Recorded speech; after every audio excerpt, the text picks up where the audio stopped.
So I think we're a few minutes past. I apologize. It's always fun being the first presentation of the day. You get to experience all the equipment malfunctions. So we got those sorted out, and thank you for all your patience on that. My name is Michael Leigh. I am going to discuss Needle in the Cloud today. It's also fun being, the guy that follows Dave first through the day, so I have big shoes to fill today. But some things we're going to discuss. A little bit about myself. We're going to discuss some learning objectives. And then we're going to get into it. Just incident response in the cloud, digital acquisition, things of that nature, forensics in the cloud, and then some closing statements and Q&A. So a little bit about me. I can go into my whole bio, but I've got a long 25-year career in security. It's all I've ever done. Starting with the military, I've worked for some big companies, worked for some small companies, owned my own company, and now I work for a medium-sized company called NCC Group. Essentially, what I do is I lead digital forensics and incident response. From a perspective of what I focus on, I lead basically I'm the global head for incident response, but the United States, the division that I just previously headed up and ran, by and large, our majority of the incidents we worked on were in the cloud this past year. And so as a result, we have a lot of lessons learned and things for all of you to take away in terms of how can you be prepared for an incident in the cloud should you be in that position. And that's what today's talk's about. So what are you going to learn? You're going to learn what you need to do to prepare. You're basically going to learn where to log your security events and how and why. You're going to learn essentially what tools are going to make your lives easier. Very, very important here because none of us want to make our lives harder. We're going to learn how to respond to the incident and essentially what are the artifacts that you really need to acquire, such as logs and memory and disk and things of that nature. And the reason these are important, we're going to cover that. So, cloud secure, right? I'd like to kind of just start off with some little anecdotal shared experiences over this past year. So, it was my third week leading, and this isn't this past year, but it was my third week leading the team. And I got a call from a former VP of our company, a former consultant, who's now a chief security officer at a software engineering company. We'll just put it that way. And that software engineering company does quite a bit of work in the cloud. It's their primary focus. It's their primary business driver. Is this flickering on you as well? So, apologies again with the equipment. It's not mine. Anyways, their business is the cloud. It's around making sure everyone else's infrastructure is up to par in the cloud. So it's a cloud service provider servicing other cloud environments. Well, why is that important? Well, what happened is this led one incident into another and into another, because within the matter of 3 months, we saw 3 incidents with relatively similar characteristics. And what we started to realize and chain with these 3 separate companies is that they were all working together. Not only were they all working together, but they all had levels of trust boundaries. We in security, anyone that's been in security realizes, 1, nothing is secure, period. This is a risk management game. If you don't believe that, then you haven't been in this long enough because you're never going to be secure, period. And 3, security is about trust, because you have to trust people to do their jobs. This includes your suppliers, your contractors, and your vendors. Ask Target. So, you have to have layers of trust in there to get jobs done. What those trust layers are, what those degrees are, well, that's up to you and your company and your risk profile, right? Well, these companies were suppliers for each other. And so what we found is you had Cloud Company A, who essentially was storing all of their transactions in a log that was clear text. And this cloud company was storing API keys, in their logs, clear text. They were subjected to a compromise. Cloud Company A was a supplier to Cloud Company B, who was a supplier to Cloud Company C. And essentially you had this daisy chain attack. Cloud Company A had tokens which allowed access to Cloud Company B, who had carte blanche access to Cloud Company C. Essentially, these layers of trust were violated through Cloud Company A. Sounds like a really bad algebra problem, right? So the cloud is not secure. As well, a few months later, right after this incident, we got another call from a different company. And it turns out that their cloud instance was completely compromised because the CI/CD pipeline, everyone knows what that is, right? So the CI/CD pipeline deployed a set of hosts with misconfiguration. No one in here has ever seen a misconfigured server, right? It just doesn't happen. Well, server was deployed to the internet, misconfigured, and again, this host was compromised. Root level access was basically set up for their Jenkins instance, which was exposed to the internet. Jenkins becomes exposed, becomes compromised. Your Jenkins instance is compromised. That's your entire environment in the cloud. So essentially what you have is the cloud, yes, by nature it could be secure, just like all of our other environments, but it comes down to a lot of things that you experience in your day-to-day environment. Configuration management. Comes down to things like trust. Comes down to access rights. Things of this nature. Well, when those don't exist, ultimately you're set up to potentially have an incident. Is there any way we can fix this, the flickering? I don't know what to do on my end, so. While he's looking at that and trying to figure out the power, so why have a cloud program? Why have a cloud incident response program? Well, let's just think about that. You know, you have your IR program and your cloud should be a subset of that. But having a cloud incident response program, if you're going to the cloud, is pretty imperative because your response is different. Now, it's not largely different. It's minorly different, but it's different. And if you do not have the experience of doing IR in the cloud, your mean time to response is basically going to be delayed. Your mean time to remediation is going to be delayed. Your mean time to containment is going to be delayed. Your ability to answer questions up to your executive staff is going to be delayed. And has anyone here really experienced an incident where they've dealt with executive staff? And you don't really have to raise your hand, but has anyone done that? Well, those of you that are smirking out there that I can see, understand that your executive staff every 10 minutes is going to be asking you a question, whether you have a war room or not. They're going to be asking you, what level of exposure do we have? What data's gone? You know, what did they get access to? When am I going to know how I can get back up to operations? When am I going to know that we're okay? You know, when do I have to notify my regulatory body? All of these different things. You're literally going to get interrupted every 5 to 10 minutes, whether you have a war room or not. I promise you. It just happens. So why have it? Well, number one, self-preservation. Even though I have it as number 2, this is self-preservation. This is about you guys. Making sure you have a job tomorrow. You don't believe me? Look at Equifax right now. Someone was forced into retirement. And it's probably sad because it probably wasn't her fault. All right? It's expensive. Again, Equifax. They lost $3 billion within the first week in valuation. If you're a shareholder in your company, that hurts. Just so you know.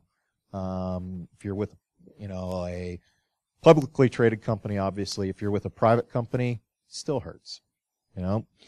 GDPR. Anyone here, and this is something you can raise your hand to, anyone here have clients who are UK residents? Are you a hospital? If you're a hospital, have you ever had a patient from the United Kingdom? You're subjected to it. If you're a hospital, is your supplier, let's say Siemens, doing business for you? If so, they can put sanctions on Siemens to say they can't do business with your hospital. A lot of people believe just because they're in the United States and predominantly they service United States citizens, they're not subject to GDPR. I would challenge that. I would say do more research. Because even if you don't think you are, there's a potential you are. And as a result, GDPR, you can be subject, one, to fines up to 4% of your annual revenue, or $20 million. So that's one. Two, you have 72 hours once you understand that you've been breached to notify. Notify I can't remember who it is. It's the data committee. I'm giving an arbitrary BS term to that, but it's something to that nature.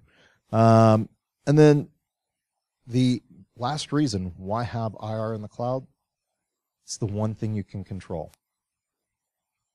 How you respond is the one thing you can control. You can't control if a vulnerability exists, right? Because you usually don't control the software. You're usually not the DevOps group, or you're usually not the operations group or the IT group, so you don't control the configuration management. You don't control that sleepy admin who was up at 2 a.m. during his change window and his kid was up all night the night before and he put a semicolon or a hash where it shouldn't have gone, and all of a sudden that configuration is, moot.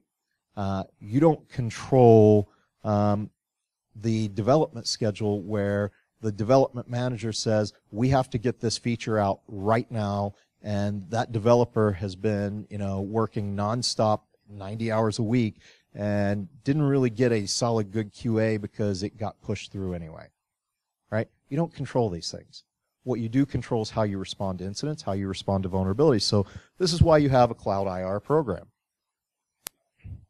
So you're going to see this on just about every IR slide, which is basically be prepared. And how you be prepared for the cloud is no different than any other IR plan, which is you have a program with people, processes, and technology. You test them, essentially. You make sure people are trained. That's very key. Most people do not know how to respond to incidents. Let's just face it. And when I say trained, not only are you trained, but you test that training. And I'm not talking a tabletop, right? Because let's just face it, tabletop's just nothing more than something for compliance checkbox. It's saying, if this were to occur, I would do this. It's Dungeons and Dragons. That's really all a tabletop is. I really mean test it. When you're going through your pen test, let's monitor, did you detect anything? If you detected it, great. What were your actions afterwards? If you didn't detect what the pen testers did, what could you have done? Figure out that after-action review of what you could have put in place. Take some lessons learned and improve, and do that regularly. Because you know what? You're being attacked regularly, I promise you. So what better way to determine if your monitoring capabilities are up to par than actually actively testing with A/B testing? A tabletop doesn't get you that. A tabletop is nothing more than what ifs. It just really, it doesn't work. So it's nice for a compliance aspect, just saying that you have a plan and you reviewed it, but that's about it. So what do we need to do? In terms of the cloud, you've got 3 different platforms, right?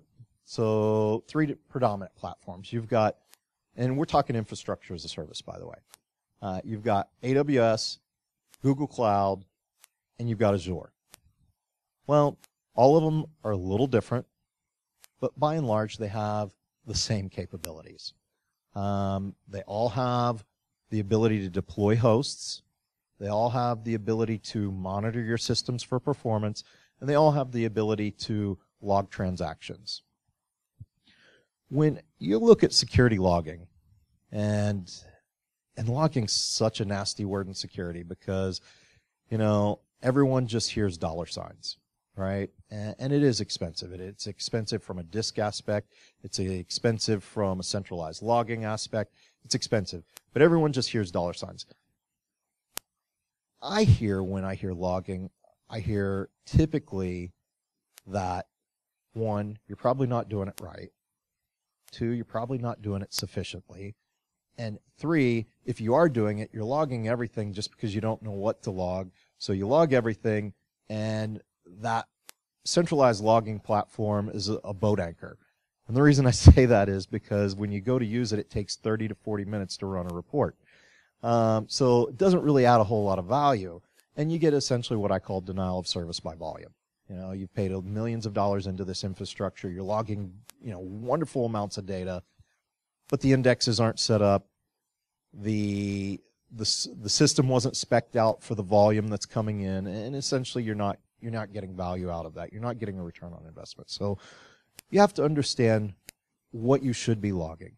And so when I look at logging from a security perspective, well, I definitely look at my cloud platform. I look at, CloudTrail. I look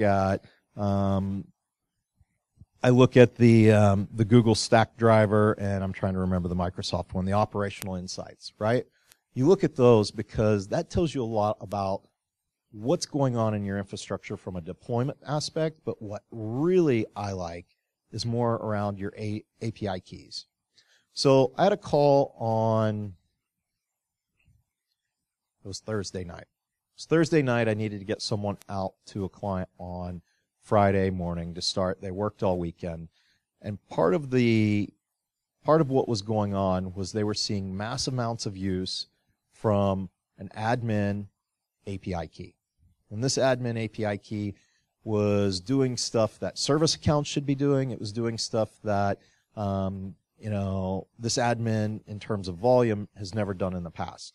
So they actually noticed it because it was filling up their logs and they couldn't use their logs. All right. So this was abnormal. Normally the log had a good response time, and all of a sudden it didn't. So that was their indicator of compromise, that they had sheer amounts of volume in their logs. So we start to look at it. We're able to track down to the admin. We grab his laptop. We start to do investigation on his laptop, and immediately we see that this admin had been phished.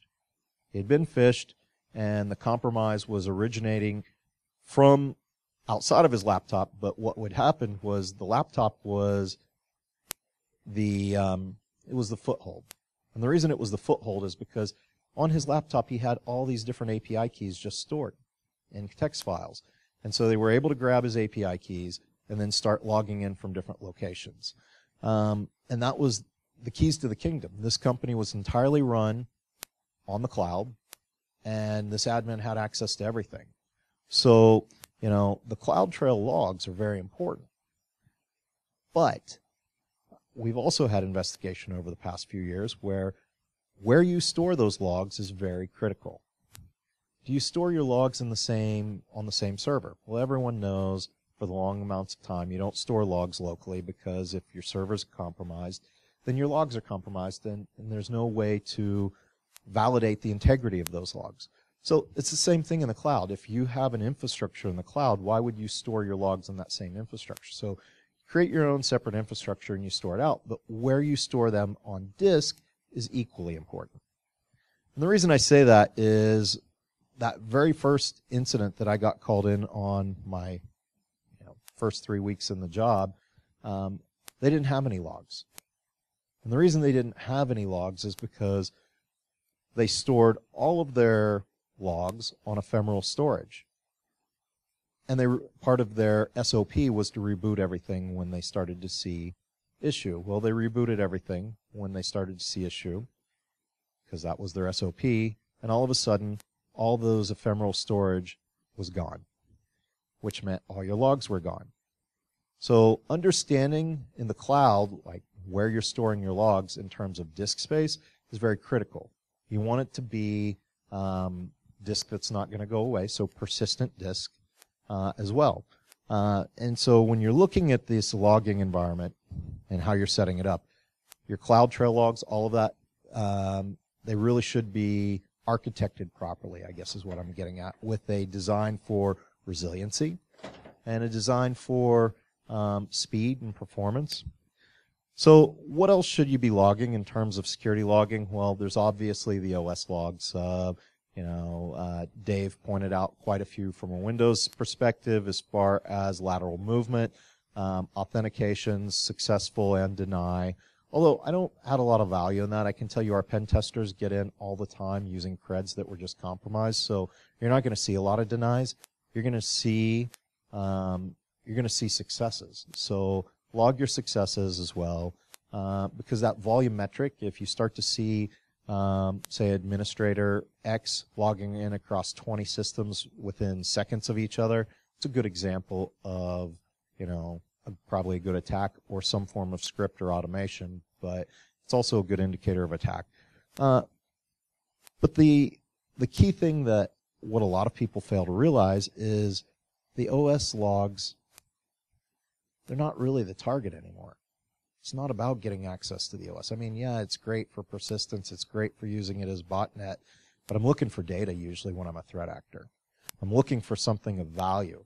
We're no longer in the days of someone hacking for curiosity. I mean, that still exists, but we're more in the day of hacking for profit.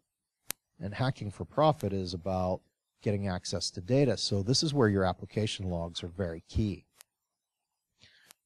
Friday was a busy day for me, by the way, because we also had another call where I had someone working over the weekend. And this was also a cloud-based company, software engineering company.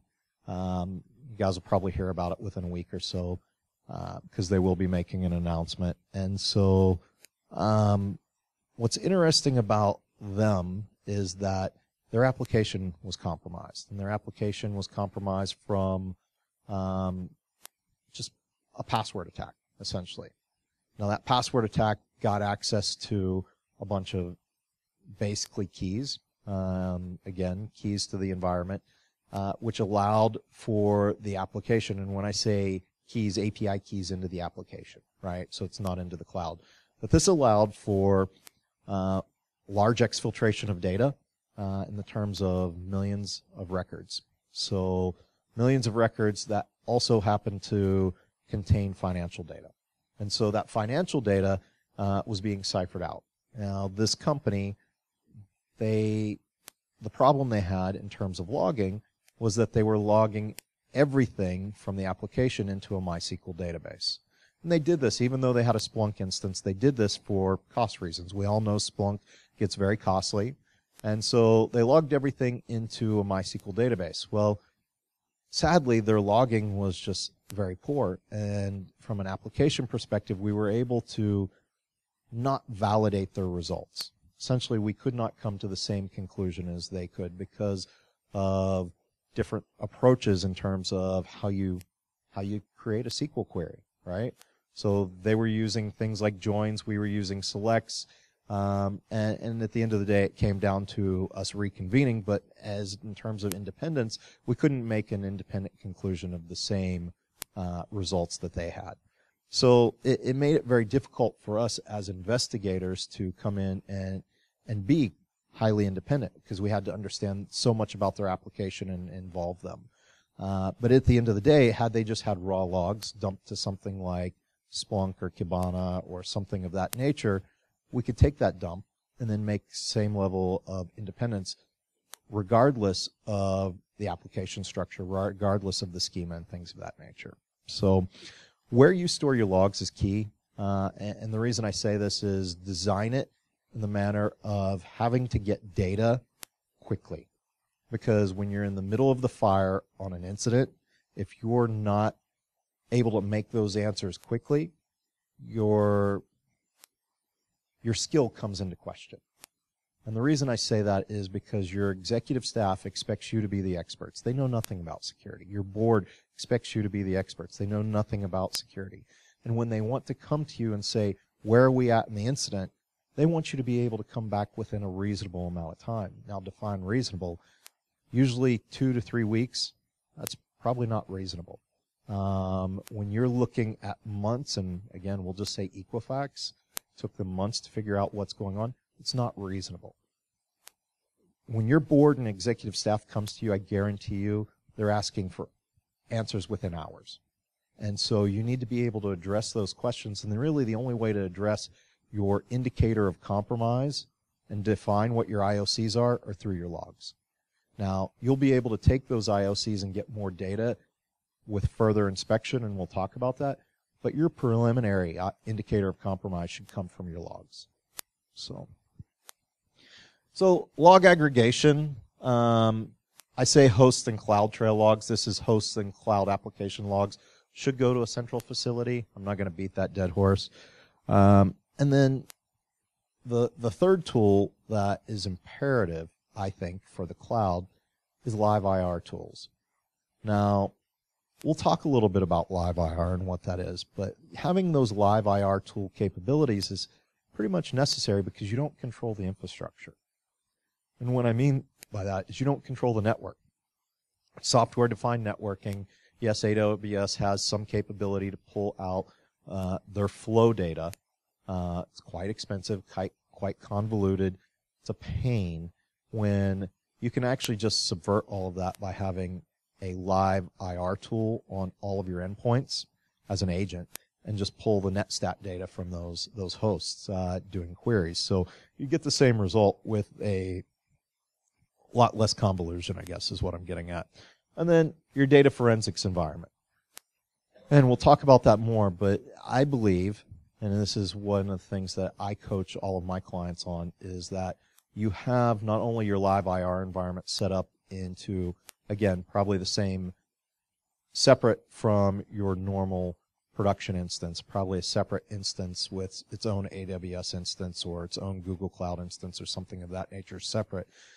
But this is also where I would put my cloud forensics lab. And the reason I put it there is just for speed of transfer versus having to download gigabytes of data. I can now have speed of transfer and do my investigation in the cloud, versus having to download data, then ingest the data, and then start to figure things out from there. It's just one of those mean time to remediation, mean time to containment aspects.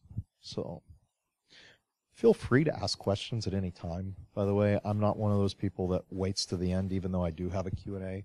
So I do like interaction. So I talked a little bit about location. Now, when you're doing your log aggregation, whatever you use, Splunk, Elasticsearch, if you have a SIM, ArcSight, I don't care. It's all arbitrary. Whatever you dump all of your logs into, the key is determining, one, your level of resiliency. So where can I store that so that the logs are available, speed, and then location. Having that, and I can't beat that dead horse enough, having that in a manner that it's available to you all the time, 24/7, your incident responders, is critical. I hope this is not just me, but I hope for everyone else it gets better. So what is live IR? I just threw this definition or made it up at 3 o'clock in the morning. So, it's a systemic process for collecting volatile artifacts, essentially, for the purpose of investigation out of the host RAM. Why do live IR? Well, one, has anyone here ever tried to acquire a 2 terabyte drive? Yeah, good luck. It takes days, It not only does it take days to acquire, but then you have to ingest it. And what I mean by ingest it is you take your working copy and you ingest it into your tool, whether it's FTK or Ncase or whatever. That also takes time because it's indexing all of the data there. So in terms of an investigation, as disks get larger and transfer speeds are only going up marginally, what you are essentially going to see is more live IR investigations, and that is really the inspection of RAM. But not only that, most malware and attacks these days rarely touch the disk. I mean, we'll come across malware and we'll pull it out, but what we get most value out of is pulling that binary out of RAM, out of the process, and start reverse engineering from there and determining what its actions are, what its actual capabilities are, who it's communicating with, and start to pick up indicators of compromise such as DNS names and IP addresses from the binary. And then we can put in our protection mechanisms. I can tell you this, that most investigations, and I'll say most because some are very wide, but you're going to get 80% of your information within the first 48 hours. well, if it takes me 48 hours just to acquire a disk and ingest it, well, I'm just killing time. So this is where live IR is imperative. And in the cloud, some of your disks can be quite large, especially for your production systems. So being able to just capture memory very quickly is a great way for you to be able to move forward with the investigation and answer those critical questions, such as what's the threat actor doing? What did they get access to? What are they looking for? Because you're going to have to answer those. And so we predominantly use GR, some people call it, as Google Rapid Response. But there's other tools like F-Response and Mandiant Smear and things of that nature, and they're all good. Only reason we use GRR is I just like to protect my budget. So we use it predominantly, and the things that we're going to immediately grab when we're there is essentially we're going to grab running processes. I'm going to look to see, in the cloud, I'm going to look to see what's the parent process, what's the child process, what are the times that they were started, are they completely disparate, did they start at different times? Well, that's a good indicator that, maybe someone injected into a process, right? So we're going to start to look at that. We're going to start to look at NetStat data. Why is my LSAS process talking to Wichita, Kansas? It's things of that nature. We're going to start to look at registry files and pull those off of disk. And with my live IR tool, I can pull files off of disk. So using the live IR tool gets me that quick capability. But in the cloud, because you're dealing with predominantly agent-based systems, it's a good force multiplier for you to be able to touch on all of those cloud-based systems very quickly. It allows you to do a quick hunt to see, okay, well, I've identified the malicious process. How prevalent is it across all my environment? Or I can start to look at, I have an indicator of compromise with a compromised host out in Kazakhstan. Now I can take that IP address and look across all of my systems very quickly versus having to look at each of those systems independently, which is what you would do with a traditional forensics tool. So I like the live IR tools. They give me the ability to run quickly. Now, the problem is that many of you probably face is, oh, you want to put another agent on my box, right? Well, the nice thing about these is they're passive agents. They only get kicked up through inspection. So basically, I create a query to start that inspection. So they're only going to be in use during an incident response. And at that point in time, no one cares about their SLA, right? So when an incident's going on, that's when they're actually active. It's when you execute a query. So I like live IR tools for that purpose. It definitely becomes a part of my recommendation to many of the people that I consult to on having that just prevalent so that when an incident occurs, you're not waiting on deployment. It's there. I can start inspection. So my mean time to remediation and mean time to containment is now reduced because I'm able to make quick judgment calls very quickly. So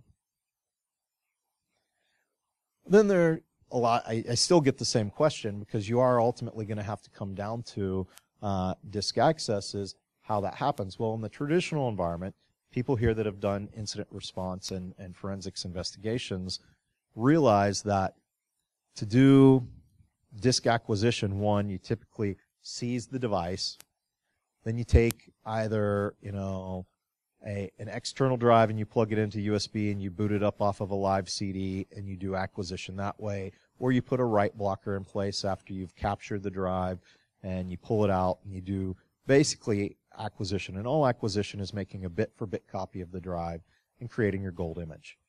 So based off that gold image, you now have an image you can analyze and investigate off of. Well, the cloud's not really all that different. And I think I just killed one of my slides coming up. But the cloud's not all that different. The way you do it in the cloud, it actually is a little easier because I don't have to physically be on site. I don't have to say, oh, my office in St. Louis, there's a salesperson and they've done this. Well, I may still have to do that, but in the cloud, I don't. I just log into a console or I go in through the command line and I create a snapshot. And once I create that snapshot, then I have the ability to attach that snapshot to my forensic system. And my forensic system, I then basically create that copy of the drive, and I can download that drive from there, either through SCP or some form of NFS or whatever. But I now can copy that drive and start my investigation locally. It really does speed up the environment. So a lot of people, when the cloud first came out, were really worried about the ability to do this. Actually, the cloud vendors have made it a lot easier for us from a production environment. Anyone ever had to try to walk through a data center or get access to a data center? Even if it's an investigation and an emergency purpose, you still have to get clearance to get into it and then get access to the cage. I no longer have to do any of that. I just have to get access. I get provision to the cloud, and that's it. So, and it may be you're not even provisioned to the cloud. Maybe it's someone else's provision, and they just provide you a copy based off of your work instructions. It's easier, I promise you. We love it. So, all right. So, you get the call. It's never a good time. It's always 3 o'clock on a Friday. You get the call, and oh, by the way, your kid's birthday's that weekend.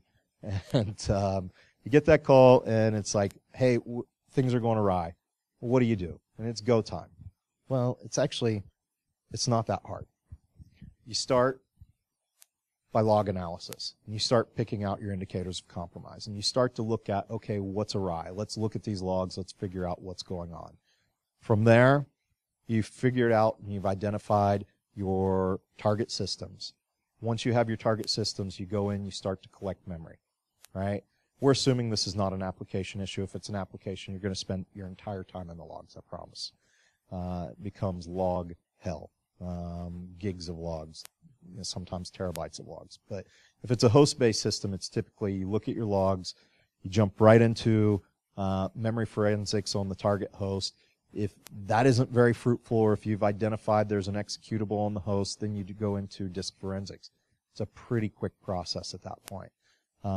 This is where within 48 hours you can have a pretty good story to tell your executive staff. And that's what they're paying you for. And that will keep you in that whole job security realm. So I said it starts with the logs. You develop your IOCs. This is an example. If most of you can't see it, but this is an example of a download from just some crazy URL site that's trying to mimic us.gov, and it's taxdocs.exe. That's an example of malware download. And you'll see that in server environments, right? Because once a server is compromised, you'll download that. This is from Squidlog. But if you think about how servers shouldn't be downloading stuff like that, that's a huge indicator of compromise. So you start with your logs, and then what? Well, I've got GRR here, but it doesn't matter what tool you use. You would then go into your inspection, and this gives me the ability to create a hunt based off of host and based off of target. From there, I'm going to start to show you a blank screen. And more of a blank screen. I know my time's up. Maybe this has got me on a timer. I'm going to start to list out processes, things of that nature. I'm going to start to look at the parent-child process. I'm going to capture the memory. I mean, this is all point-and-click stuff. It has gotten so much easier with a live IR tool, whereas back in the day, you would actually have to go visit that server, put things on like WinPMem and Linux LinPMem, and pull the memory, and then import that into a tool like volatility or recall and go through it. This has volatility and recall built in, and most live IR tools have something of that nature built in. Mir has it, and you're able to pull that data rather quickly. This makes your life easier. It's that mean time to recovery. Again, we're busy people, and this takes time. It's going to notify you, and then once the process is done, you can start to look for network connections, what was the process doing, so on and so forth. I'm now burning through this because I'm through on time, or I'm up in like 3 minutes. So same thing with disk acquisition. This is an example of AWS where I have a disk. I'm creating a snapshot. This literally took me 7 minutes to create a snapshot and start ingesting it, by the way. Essentially, I label it something very catchy, investigation for client X. I'd select my availability zone. Very key. Your availability zone, at least in AWS, make sure it's the same availability zone as your forensics workstation that you're going to have out there, because you're going to attach that drive to your forensics workstation, and they have to be in the same availability zone.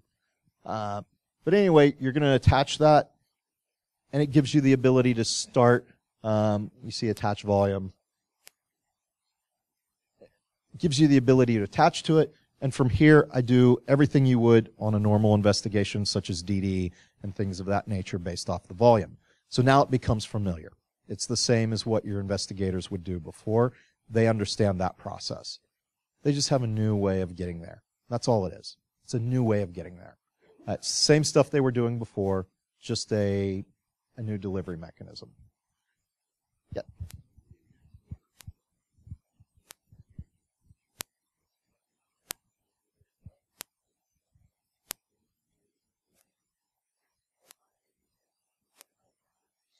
So it took me, I think I said 7 minutes, but it was 7 minutes for me to walk through the process of creating the snapshot and then the DD. And the thing that took time was actually hashing the file, right? That took time, but just to get to that point where I was doing the DD, in time frame, I'm up and running within an hour, starting my investigation. So. And we do this day in and day out, so I mean, we had to get really quick and good at it and figure out methods to do that. And that was the one thing, you know, if you're paying us to come in, you don't want us to be waiting on processing time and things of that nature. So we had to get good at it.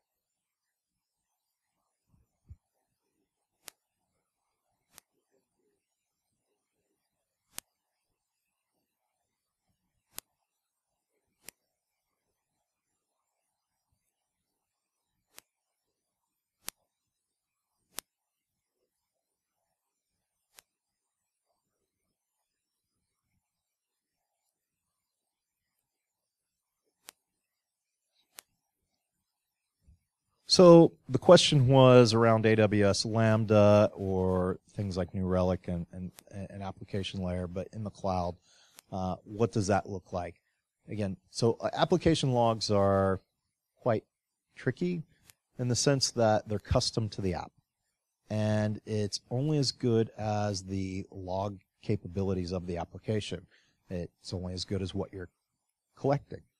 And so you can still take that data and pipe it to a file, right? So in AWS, you pipe it to your S3 bucket. Well, from your S3 bucket, I can actually import into whatever log tool I have, right? But it's only as good as what you have. And that's the issue, right, when it comes down to it. So application forensics are quite challenging. One, you have to understand the flows of the application, right? Once I understand the flows, the inputs, the outputs of the application, and then only that, but the workflow of the application, I need to understand the API and the URL structure and things of that nature, so that from a log perspective, let's say it's a squid log or a proxy log or a reverse proxy log or something of that nature, I can understand what the app is actually doing by looking at those logs and understand patterns. So what would happen is I'm going to start to look at pattern recognition.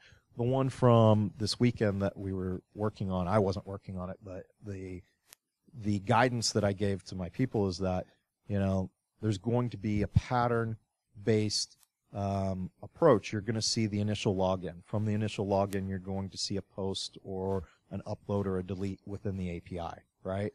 Once you start to see that pattern, now you're going to be able to determine the number of counts and impact. But from that, you can also determine what they're after and what they're using, because it's going to point to a particular record. Typically, these are automated. So once they become automated, you'll start to see what that automation is and what they're after.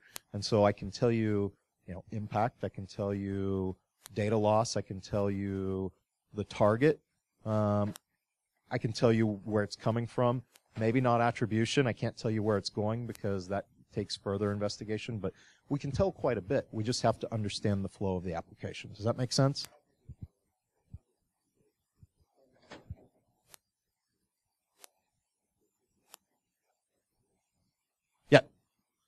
yeah, it's going to be application focused, right? So, yeah, and we can sidebar on that. If anyone has any questions, because we didn't get to the Q&A, I'll stand outside and we can talk. So